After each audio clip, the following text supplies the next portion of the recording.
Bismillahir Rahmanir Rahim. Surah Fajr. Central theme and relationship with the preceding surah.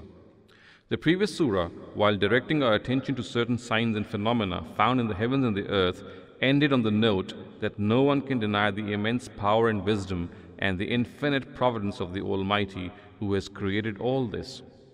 The purpose is to bring to the fore the fact that when He possesses great power and wisdom and has also generously provided for humanity in all spheres, then these attributes of His entail that He bring a day in which He calls to account people who are blessed with favors and still swindle others, and reward people who led a life of obedience and gratitude to Him. If He does not do so, then this is not only against His mercy and providence, but also against His power and wisdom.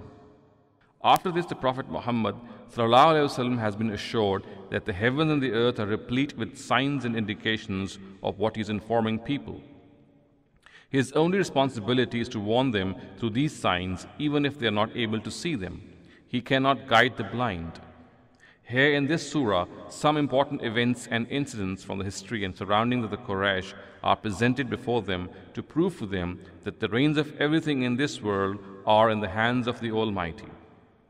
He gives respite to whomsoever He wants for as long as He wants to, and pulls the strings whenever He desires. Nothing can dare exceed the limits prescribed for it. Similar is His dealing with nations. The respite they have to thrive in this world is due to His permission, and when they are seized, it is at His behest. He is in control of all nations. He is testing whether blessing someone with favors makes him grateful or conceited, and whether depriving someone of favors makes him steadfast or frustrated. The first attitude guarantees eternal success, and the second, eternal failure. He shall be counted among the blessed servants of God who return to Him with a peaceful soul. Neither favors made him proud, nor the trial of poverty disturbed him. His Lord will be happy with him, and he will be happy with his Lord. Analysis of the Surah. Section 1, verses 1 to 5. Certain phenomena of this world are alluded to, which testify that the reins of everything in this world are in the hands of the Almighty. He gives respite to a thing to the extent He wants to, and pulls the reins whenever He desires. Nothing can dare cross or fall short of the limits He has prescribed for it. Section 2, verses 6 to 14. The fate of certain great nations of the world is cited to substantiate the fact that their reins are also in the hands of God. When they wrongly use their freedom to exercise their will and cross the limits set for them by the Almighty, they are given respite till a specific time. After this time expires, they are seized, and are seized so strongly that in spite of all their power and glory, they are helpless before it. Section 3, verses 15 to 20. A reference to the misguided behavior of man. When he is blessed with favors, he thinks that this was his right and erroneously believes that God regards him to be a person of high status, and this is why he has been honored with such favors. Similarly, if he is deprived of favors, he thinks that God has not valued him. The truth of the matter is that whether a person is blessed with favors or deprived of them is something which is governed by the Almighty's law of trial. In the first case, the Almighty wants to see whether a person, after being blessed with favors, becomes grateful to Him and fulfills the rights of his fellow human beings, or ends up proud and conceited and usurps the rights of others. In the second case, the Almighty wants to see whether a person is content and happy with what the Almighty has apportioned for him, or despairs before the Almighty and shows despondency and timidity. The fact is that instead of complaining to the Almighty, he should take a look at his own deeds. How should he have behaved with the orphans and the poor after receiving the favors of the Almighty, and how he actually behaved with them after being infatuated with the love of wealth? Section 4, verses 21 to 26. A portrayal of the helplessness and hopelessness on the day of judgment of people who remained inebriated with the love of wealth and could not make their wealth a means of their salvation. Section 5, verses 27 to 30. A portrayal of the prosperity and success of people who remained content and resigned to the will of the Almighty in the vicissitudes of life. If they were blessed with favors, they became grateful to the Almighty and duly carried out their responsibilities towards their fellow human beings. And if they were tested with trying circumstances, then instead of despairing and losing hope, they showed patience and resolve and expressed contentment on what the Almighty ordained for them. Text of the Surah.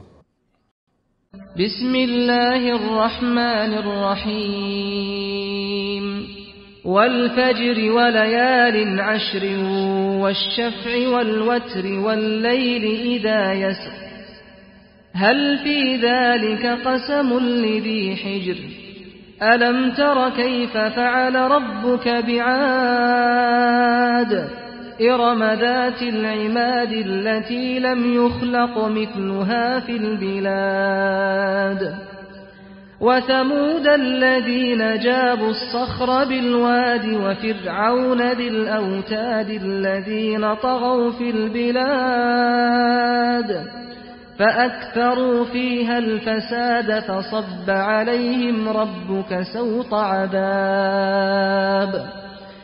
إن ربك لبالمرصاد فأما الإنسان إذا ما ابتلاه ربه فأكرمه ونعمه فيقول ربي أكرمن وأما إذا ما ابتلاه فقدر عليه رزقه فيقول ربي أهانن كلا بل لا تكرمون اليتيم ولا تحاضون على طعام المسكين وتأكلون التراث أكلا لما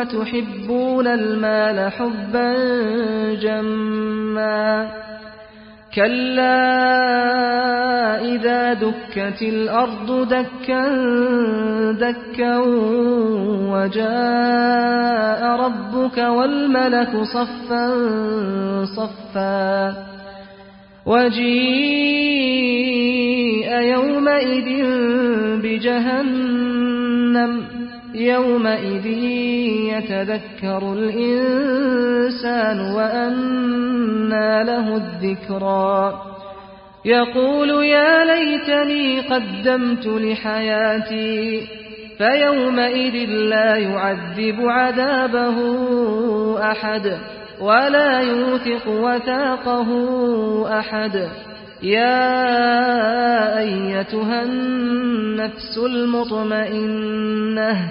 ارجعي إلى ربك راضية مرضية فادخلي في عبادي وادخلي جنتي.